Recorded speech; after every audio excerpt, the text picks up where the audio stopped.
오늘은 전도서 1장을 중심으로 해서 무엇이 유익한가?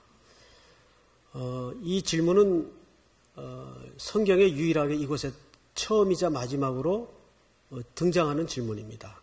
그래서 이 질문이 굉장히 큰 질문인데 오늘 1장은 거기에 대한 해답을 설명하는 책이기도 합니다. 솔로몬은 평생에 책을 3권 쓰죠. 20대 한창 젊을 때 아가서를 씁니다. 이 아가서는 솔로몬이 손에 땀이 있고 모든 기운이 아직은 푸르를 때 얼굴 또 피부가 까만 술람이 여인을 만나게 되죠. 그 여인과 깊은 사랑의 관계를 잘 서술한 책이죠. 그래서 조금 어떤 표현은 뭐 이런 표현을 다 성경에 썼나 싶을 정도로 뜨끈뜨끈하고 조금 농도 짙은 표현들이 성경에 기록이 되어 있습니다. 그래서 어떤 신학자는 이건 성경에서 뺐어도 될 뻔했다라고 말할 정도로, 그러나 이 아가서는 단순히 한 청춘 남녀가 만나서 나누는 사랑 이야기를 넘어서 장차 그리스도의 신부인 교회와 신랑인 그리스도가 어떤 사랑의 관계로 맺어질 것이며 완성되어질 것인가를 암시하는 계시적 책입니다. 그래서 아가서는 굉장히 구약에 이미 그리스도인 신랑과 교회인 신부가 어떤 연합을 이룰 것인가를 암시하는 책이기 때문에 그 중요성, 그 위치가 굉장히 소홀히 여겨서는 안 되는 책입니다. 이제 그도 나이가 먹었겠죠. 장년이 되었어요. 이때는 솔로몬이 인생의 절정기를 달릴 때입니다. 모든 걸 만질 수 있고 눈에 원하는 대로 가질 수 있는 그런 최고의 위치에 있을 때입니다. 그 책이 바로 잠언서예요. 잠언서는 그가 인생의 한 폭풍우 가운데 모든 나라의 국정을 손에 움켜쥐고 좌지우지하면서 겪는 가운데 그 걸러낸, 말하자면 지혜를 담아낸 계시의 책입니다. 그 책의 어투나 말법은 굉장히 직선적이고 직설적입니다. 애들로 표현하는 법도 없고, 뭐 예를 들면 너 이렇게 살면 망한다, 이렇게 하면 죽는다, 이런 식으로 표현이 되어 있어요. 그만큼 단도직입적입니다. 그런 모든 지혜가 담아진 책이 잠언서입니다. 이제 세월의 무게 그도 할 수 없이 이제 노년이 됩니다. 지나고 보니까 이제 벌써 인생의 시간은 서산에 넘어가는 그 노룻꼬리 마냥 짧게 남았어요. 얼마나 아쉽습니까? 이 나이만큼 세월의 시간이 가는 속도가 정비례한다잖아요. 40대는 40km로 가고 50대는 50km로 가고 80대는 80km로 간대요. 그만큼 그래서 시편 기자도 쏜 살처럼 지나간다 그러죠. 얼마나 빨리 시간이 지나갑니까? 시간이 왜 이렇게 빨리 가지? 그런 거 벌써 내가 왜 이렇게 나이가 먹었지? 그런 동의어가 되기도 합니다. 솔로몬도 나이가 먹었죠. 그러면서 노년에 돌아보니까 이런저런 후회가 너무 많아요. 좀 가지고 있을 때, 기운이 남았을 때 이럴 걸 저럴 걸 너무 후회가 많아요. 그래서 쓴 책이 전도서예요. 그래서 혹자는 이 전도서를 그저 노인의 한 넋두리 정도로 이해를 하는 경우가 있습니다. 천만에요. 이 전도서는 뜻밖에도 그런 심정으로 솔로몬이 막 떠오르는 힘찬 태양과 같은 젊은 세대들에게 쓴 책입니다. 이 전도서의 기록 대상은 청년 세대입니다. 그래서 전도서 12장에도 보면 청년의 날, 청년의 때 이런 표현이 등장하는 이유가 노년을 앞두고 솔로몬이 어떤 아쉬움과 어떤 후회를 갖고 있는가.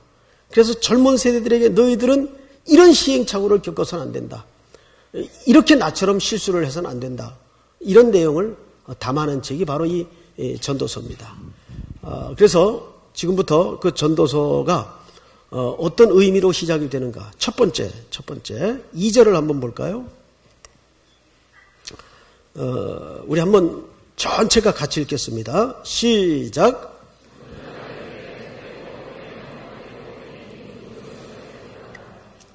솔로몬은 전도서 전체에 걸쳐서 크게 세 가지를 얘기해요. 살아보니까 헛되더라. 살아보니까. 근데 여기 헛되다라는 말이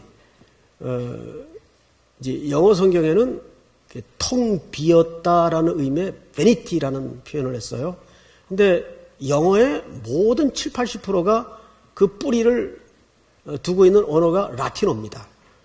라틴어 뿌리를 찾아보니까 그 vanity라는 말이 어근이 이래요. 두 가지 의미가 있는데 첫째는 바람이란 뜻입니다.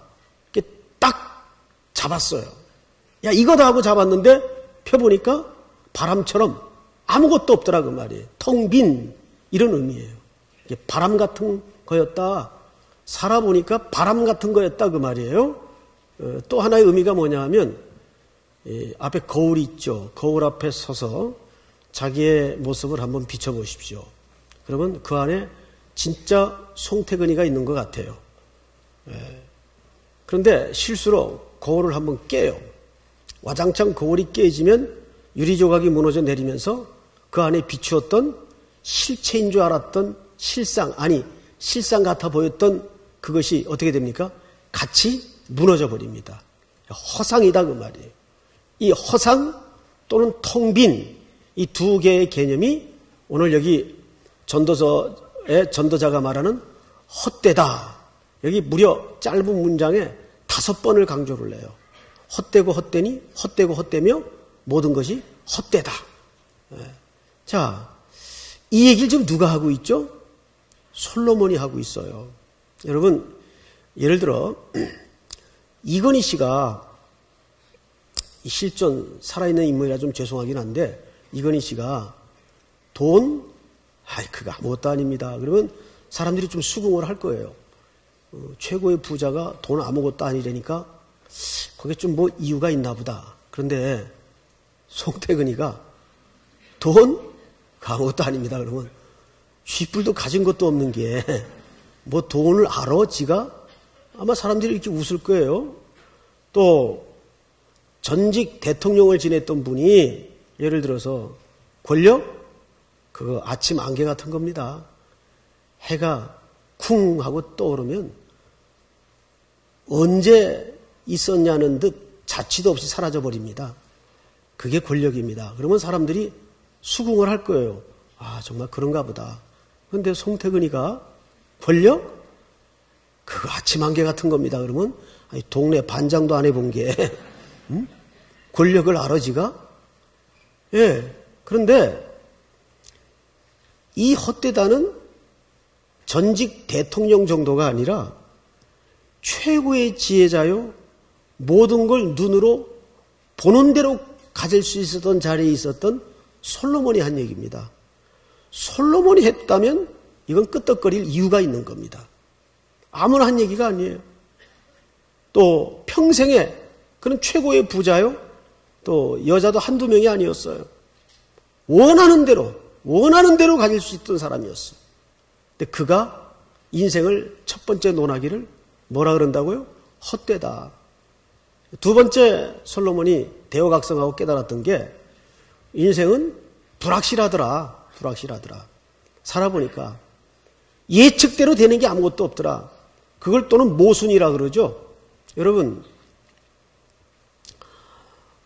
성경만 봐도 우리가 보통 사도행전 하면 비전이란 단어가 떠오르고 또 사도들의 그 아주 역동적인 선교와 무슨 전략 이런 용어들을 거기서 생성해내는데 성경을 조금 더 자세히 들여다보십시오. 사도행전은 가만히 들여다보면 전부 사도들이 원해서 갔던 선교지가 없어요. 전부 뭉쳐있으니까 한 사도의 죽음을 통해서 제자의 죽음을 통해서 흩어버리고 해서 쫓겨다니다가 보니까 거기가 교회가 세워지고 전부 뭐예요? 등 떠밀려 간대요. 그러니까 사도행전은 엄밀한 의미에서 성령 행전이고 하나님의 스토리지 사도들의 이야기가 아닙니다. 그들은 하나의 도구로 쓰임받았을 뿐입니다. 그런데 세상 만사가 그래요. 모세, 언제 그가 민족의 그 출애굽의 구원을 위해서 평생 무슨 공부를 했습니까? 전략을 짰습니까? 기껏 자기 나름대로는 민족을 구한다고 한답시고 한 게 뭐예요? 살인을 저지른 겁니다. 살인을. 그리고 40년을 초계와 같이 광야에 바람에 지푸라기처럼 불려다녀요. 아무것도 남는 게 없어요. 80에 이젠 자기 몸 하나 간수하기도 어려운 시간이 되었는데 그때 하나님이 나타나셔서 모세야 애굽으로 내려가라. 나 못합니다. 못 갑니다. 얼마나 버팁니까? 잔소리하지 말고 가. 난 말을 못하는데요. 네 형 아론 있지 않냐? 그러니까 별별 또 핑계를 다 댑니다. 저는 만약에 하나님이 그렇게 직접 나타나서 반마디라도 했으면 기겁을 하고 갔을 거예요. 그런데 이 모세도 대단한데 더 대단한 분이 그런 모세의 말대꾸를 다 받아줘요. 걱정하지 말고 가라. 내가 너와 함께 하겠다. 기적을 경험시켜주고. 그리고 모세는 할 수 없이 등을 떠밀려 가는 겁니다. 이게 인생이에요. 우리가 젊을 때는 아직 손에 땀이 있을 때는 자기 의지와 계획대로 될 것 같아요. 그런데 어느 정도 지나고 나보면 그렇게 된 게 열에 하나 될까? 그건 확률적으로 되는 거겠죠. 거의가 뭐예요? 내 뜻대로 이루어진 게 없어요. 하나님이 우직하게 고집스럽게 내 인생 속에 개입해 들어오셔서 그분의 스토리를 써가시지 내 계획대로 내 인생의 스토리를 내가 써가도록 두지 않는단 말이에요. 그게 인생이에요. 그래서 솔로몬이 깨달은 게 뭐냐 하면 살아보니까 모든 게 불확실하더라. 왜? 늘 인간은 자기와 하나님의 계획이 충돌하기 때문에 불확실하다는 표현을 할 수밖에 없는 겁니다. 그리고 마지막에 이 솔로몬이 깨달았던 게 뭐냐 하면 살아보니까 무의미하더라. 자, 그 말을 이렇게 했어요. 8절에 보십시다. 8절. 우리 오늘 그 귀한 찬양 해주신 찬양대 8절만 한번 같이 읽어볼까요? 시작.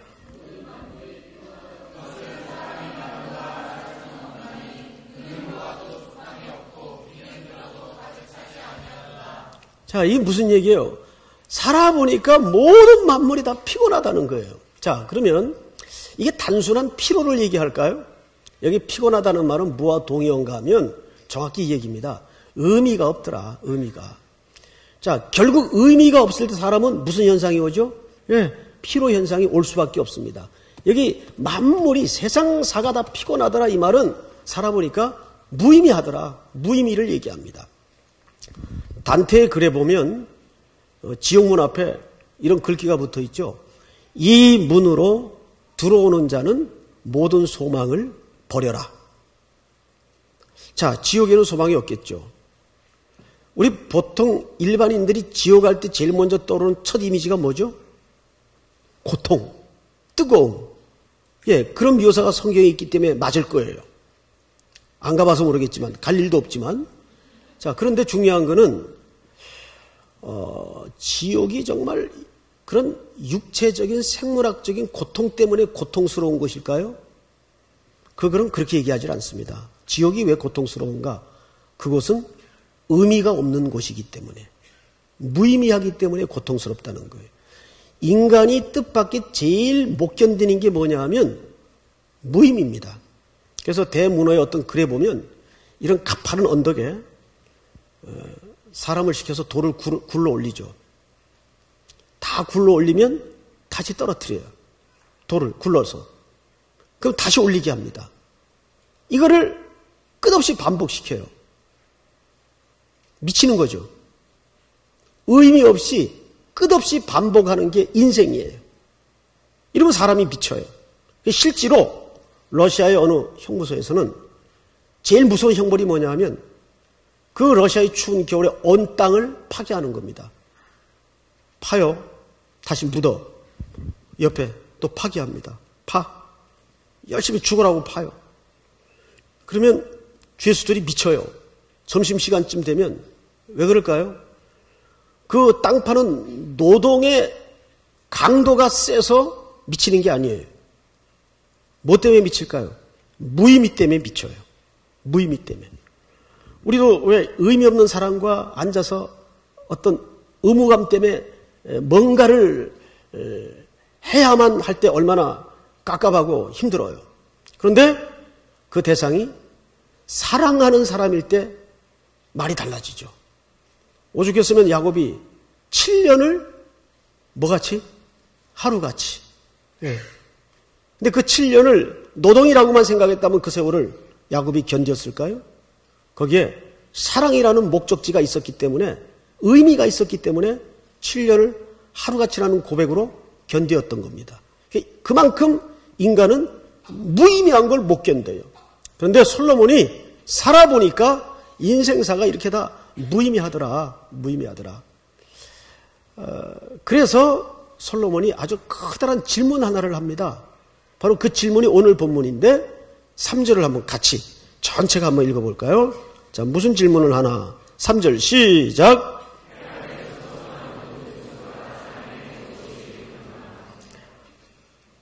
해 아래 수고하는 모든 수고가 사람에게 무엇이 유익한가? 자, 이 질문은 성경 전체에 걸쳐 여기 딱 한 번 등장하는 아주 커다란 담론이에요. 솔로몬이 그 세 가지를 얘기하면서 마지막에 질문을 던진 겁니다. 온 인류에게, 온 젊은 세대들에게 도대체 무엇이 유익한가? 이건 조금 직역을 하자면 이런 뜻입니다. 무엇이 남는 거냐? 자, 장사꾼이 장사를 하는데 손해를 목적으로 하는 사람은 없죠. 이론이라도 남기기 위해 장사를 해요. 그런데 여기에 그런 상업적 개념이 개입됩니다. 무엇이 남냐, 인생이. 이걸 조금 더 영적으로 해석을 할게요. 이런 뜻이 됩니다. 도대체 무엇이 영원하냐 이 말입니다. 실질적으로는. 그러면 세상 살아보니까 허무하고 불확실하고 무의미하다면 그 무엇이 영원한 거냐? 이 질문을 거대 담론으로 온 인류 앞에 다가오는 청년 세대 앞에 지금 솔로몬이 던지고 있어요. 무엇이 영원한가? 성경은 도대체 무엇을 영원하다고 말하는가? 우리는 그 답을 결국 성경에서 찾을 수밖에 없어요. 여러분, 무엇이 영원할까요? 별로 궁금하지 않은 표정들이신데 여러분 생각에 무엇이 영원할 것 같습니까? 우리는 그 성경이 말하는 대답을 한 세 군데 눈으로 확인을 좀 해볼 필요가 있습니다. 우선 히브리서 13장 넘어갑니다. 히브리서 13장 8절을 보십시오. 우리 자매들이 13장 8절 자매들이 한번 읽겠습니다. 시작. 아멘. 자, 여기를 보십시오. 무엇이 영원합니까? 예수 그리스도. 그분은 어제나 오늘이나 영원하신 분이다. 아, 인류의 소망인 그리스도만이 영원하신 분이구나. 자, 우리는 영원한 분만 바짝 매달려 있거나 붙들면 돼요. 맞죠? 그리스도가 영원하다고 성경은 첫 번째 답을 꺼내놓고 있습니다. 그러면 두 번째로 영원한 건 뭘까? 마태복음 24장. 우리 형제들이 한번 찾으십시오. 24장.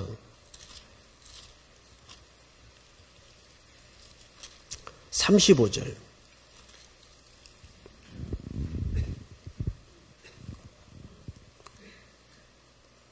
자, 우리 형제들이 35절 찾았으면 다 같이 시작. 아멘. 자, 두 번째 뭐가 영원해요? 네, 하나님의 말씀. 자, 여기서 주목할 것은 하나님의 말씀 그 자체가 영원히 끝도 한도 없이 그냥 이어질 거다 그 말이 아니에요. 하나님의 말씀이 영원하다는 말의 진의는 이런 뜻입니다. 하나님의 말씀은 하나님의 약속을 얘기하는 거고 하나님의 약속은 그 언약이면서 어떤 내용을 담고 있어요. 그것이 궁극적으로는 완성되어 그것만이 영원할 것이다 그 말이에요. 아멘? 그 말이 여기 딱 단순하게 하나님의 말씀이 영원하다 이렇게 표현되어 있습니다. 그러니까 이 세상에 마지막 남는 것은 그리스도요. 두 번째는 무엇이 영원히 남아요? 하나님이 구체적으로 약속한 내용만 완성되어 영원할 것이다 그 말입니다. 그러면 세 번째, 마지막으로 세 번째, 무엇이 또 영원할까? 자, 우리 요한 1서 2장을 찾아보십시다. 요한 1서 2장. 그러니까 1부서부터 모든 성도들이 다 찾았습니다. 2장 17절 천천히 찾으십시오. 요한 1서는 좀 찾기가 애매한 데 들어가 있어서, 자, 찾으셨으면 전체가 한번 같이 읽겠습니다. 시작!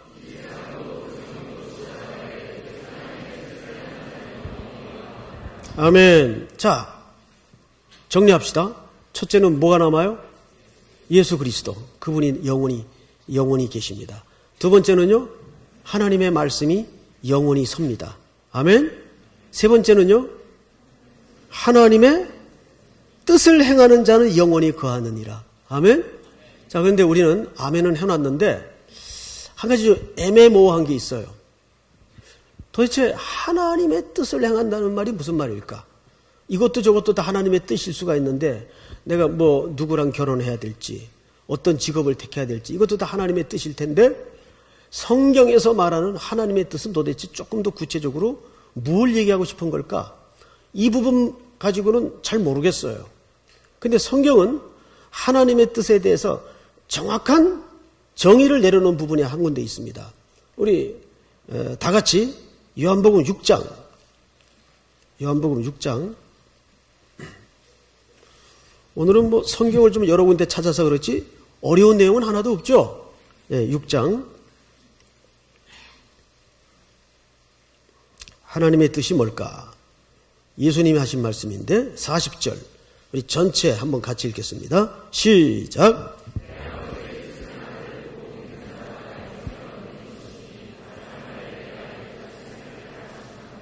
할렐루야. 자, 보세요. 내 아버지의 뜻은 누가 하신 얘기예요? 그 아들 예수님이 하신 얘기예요. 그러면 그 하늘 아버지의 뜻을 제일 잘 알고 있는 분이 누구죠? 예수님이세요. 예수님이 뭐라고 그러셨어요? 나를 본 자는 누구를 보았다? 아버지를 보았다. 왜?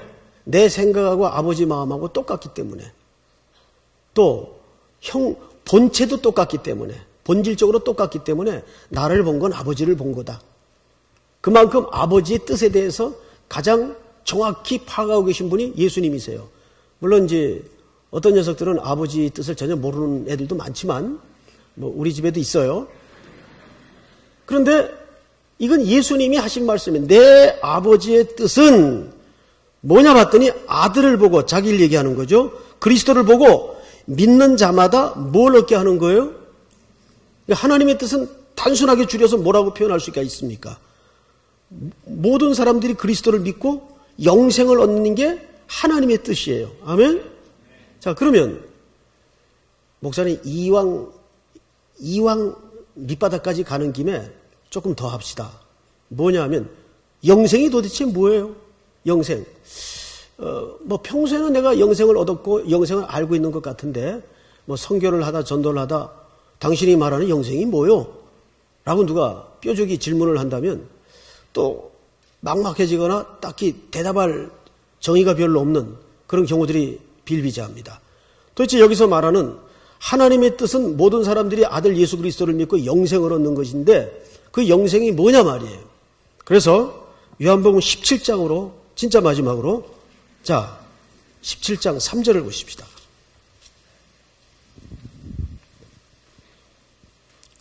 다 같이 시작.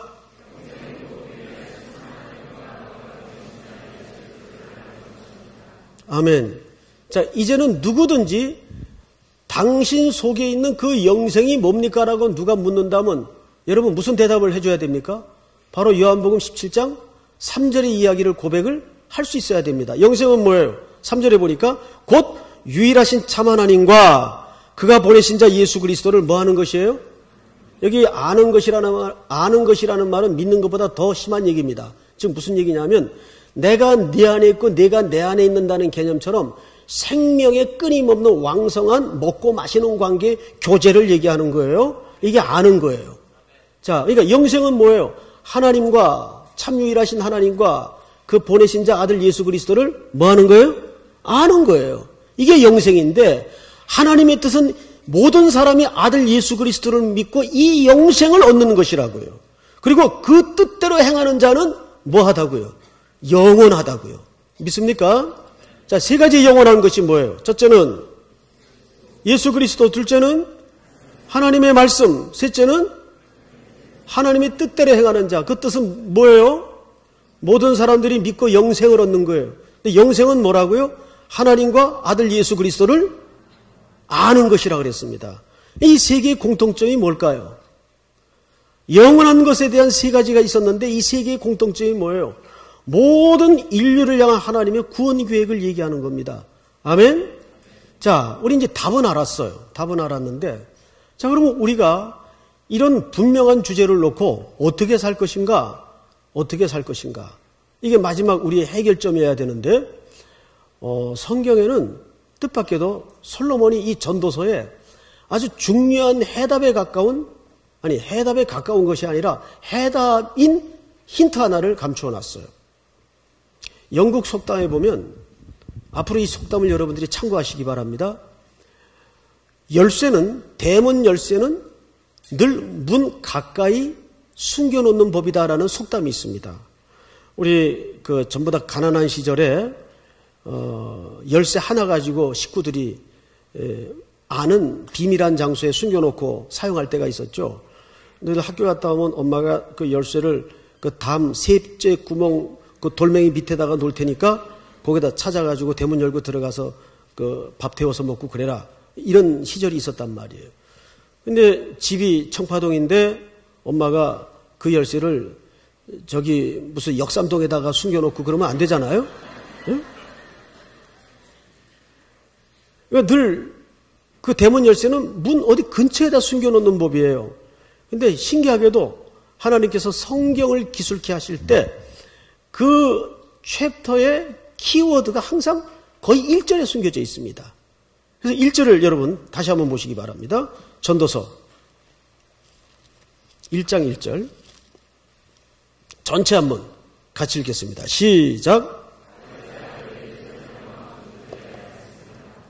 아멘.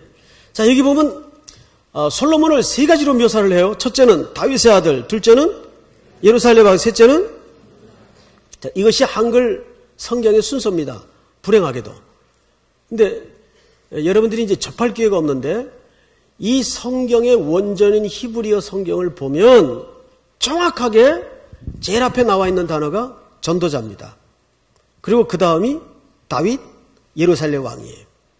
자, 이 순서는 히브리인들에게는 적어도 굉장히 중요한 순서입니다. 왜? 히브리인들은 직함이나 이름을 쓸 때 항상 중요한 순서대로 쓰기 때문입니다. 근데 이걸 우리말 어순으로 바꿔놓는 바람에 전도자가 맨 뒤에 가버렸어요. 이건 좀 새로운 성경을 번역하는 과정에서 고쳐야 될 부분이기도 한데 어쨌든 솔로몬은 이 마지막 노년에 젊은 세대들에게 절절한 마음으로 이 글을 쓰면서 제일 앞에 갖다 놓은 직함이 뭐였는가 하면 전도자라는 직함이었어요. 그는 다윗의 아들로도 살았고 그것만으로도 충분히 영광스러웠어요.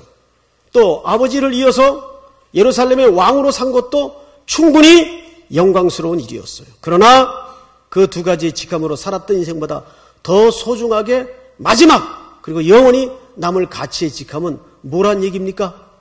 전도자로서의 삶이었다는 얘기예요. 아멘? 이것이 얼마나 중요합니까?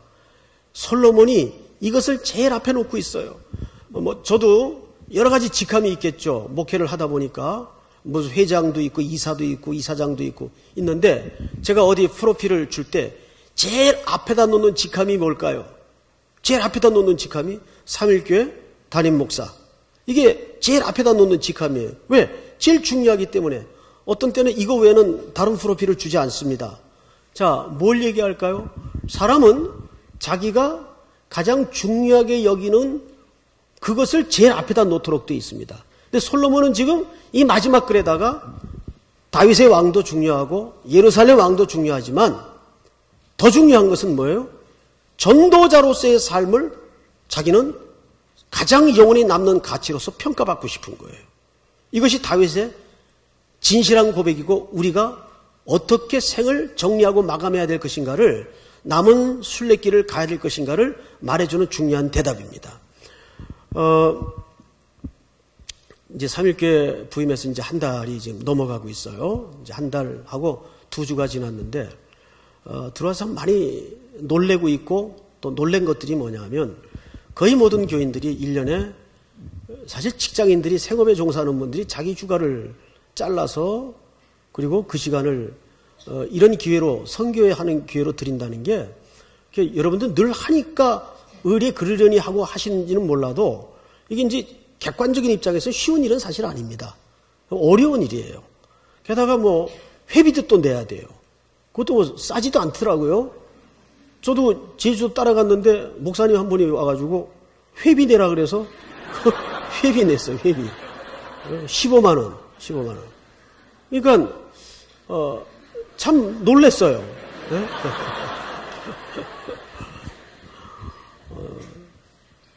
제 생각이 잘못된 거죠. 그만큼 성도들이 시간도 물질도 헌신을 해요. 그리고 1년에 그래도 2주 또는 석주 한 텀을 전도자로서의 본격적인 삶을 산다는 게 얼마나 큰 감동인지 모르겠어요. 근데 지금 앞으로도 한 20여일 전도의 기간이 선교의 기간이 많이 남아있지만 지난주 영덕 울진 그 선교지에서도 예상 인원이 모자라가지고 한 100여 명이 모자라서 한 10여 개 연계교회 저희가 봉사를 못하고 돌아왔어요. 근데 1년 내내 그 시간만 기다리고 있던 그 어린아이들, 성도들, 또 목사님들이 너무너무 실망을 해가지고 어떤 분은 막 화까지 나 있는 상태입니다. 그래서 지금 다음 주나 우리 그 담당 목사님 보내가지고 좀 헌금도 좀 드리고 이렇게 위로를 좀 하려고 합니다. 그러니까 앞으로도 많이 남아있지만 여러분들 이 말씀을 정말 들었다면 오늘 나가시다가 많이 모자라요. 군선교도 지금 팀원이 모자르고 도시선교도 모자르고 또 여러 군데 지금 많이 모자릅니다. 거기에 아직 기회가 있으니까 순종하는 마음으로 그 일을 하십시오. 그리고 신청을 하십시오. 뭐래도 하나 내가 순종해서 감당하겠다는 마음으로 신청을 좀 해주셨으면 좋겠어요. 제가 얘기 하나를 하고 마칠게요. 제가 알고 있는 어느 집사님인데 그 전라남도 그 경찰청장으로 부임을 하시게 됐어요. 한 날 전화가 왔더라고요. 목사님 좀 맨날 며칠 몇 시에 좀 여기 와주십시오. 알겠습니다. 내려갔더니 그 정남 경찰청사가 굉장히 건물이 오래됐습니다. 아주 낡았어요. 무슨 진짜 그 영화에 나오는 장면처럼 막 아주 일제시대 때 그 목조 건물 있죠. 그런 유형이에요. 긴 복도 끝으로 저를 데려가시더니 허름한 문을 하나 열어요. 안에 보니까는 아주 깔끔하게 그 리모델링한 그 예배 처소가 하나, 웬 교회 모양의 예배 처소가 거기 있어요. 그래서 이게 웬 공간입니까? 그랬더니 부임을 하자마자 어디 기도할 데가 없을까 하고 이제 청사 구석구석을 돌아보다가 청소함을 놓는 허름한 비워도 될 만한 공간이 하나 있길래 거길 좀 비워달라 그랬대요. 그래서 조용히 이제 거기 들어가서 점심시간마다 기도를 하는데 이 조직사회라는 게 또 그렇잖아요. 어른이 점심시간마다 어디로 없어지길래 이제 밑에 부하 직원들이 이제 알아봤겠죠. 그러니까 이 청장님이 크리스찬이어서 점심시간마다 거기 으슥한 공간에 혼자 기도하는 모습을 며칠 본 겁니다. 그동안 자기의 신분을 노출하지 않고 있던 나의 신분을 아무에게도 알리지 마라. 이순신 장군형의 스타일 신자들이 이제 하나씩 커밍아웃을 하는 거예요. 사실은 나도 어느 교회 집사입니다. 뭐 이런 식으로. 그래서 이제 그 시간에 그 공간에 이제 하나씩 둘씩 모여들기 시작했어요. 이게 자연히 기도 모임이 되고 예배 모임이 돼서 어쨌든 찬양대까지 갖추어진 하나의 조그만 교회당이 청사 안에 자연적으로 이제 발생을 한 거예요. 그래서 그 오픈 예배를 위해서 저를 이제 초청을 한 겁니다. 일정을 마치고 얼마나 청사가 훈훈한지 따뜻하고 정감이 있고 그 한 사람의 영향력 때문에 이게 올라오는데 이분이 이런 얘기를 해요. 목사님 저는 여기 경찰청 총수로 온 게 아니고 전도자로 왔습니다.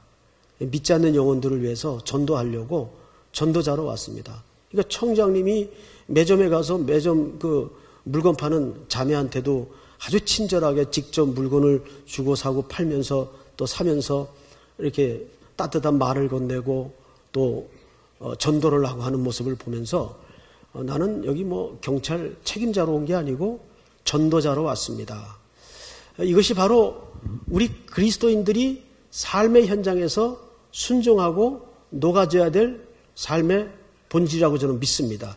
여러분들을 의사로 부르셨습니까? 또는 공무원으로 부르셨습니까? 이원론적인 삶에서가 아니라 나는 무엇으로 부름을 받았는가? 다윗의 아들로서가 아니라 예루살렘의 왕으로서가 아니라 그보다 더 중요한 뭐예요? 전도자로서. 이것이 오늘 솔로몬이 이 글을 통해서 우리 오고 온 젊은 세대들에게 던지는 중요한 거대 화두입니다. 무엇이 유익한가? 세 가지였습니다. 오늘도 이 전도자의 걸음이 여러분들 걸음 속에 그대로 구현되고 순종되어지기를 주님의 이름으로 축복합니다. 일어나십시다.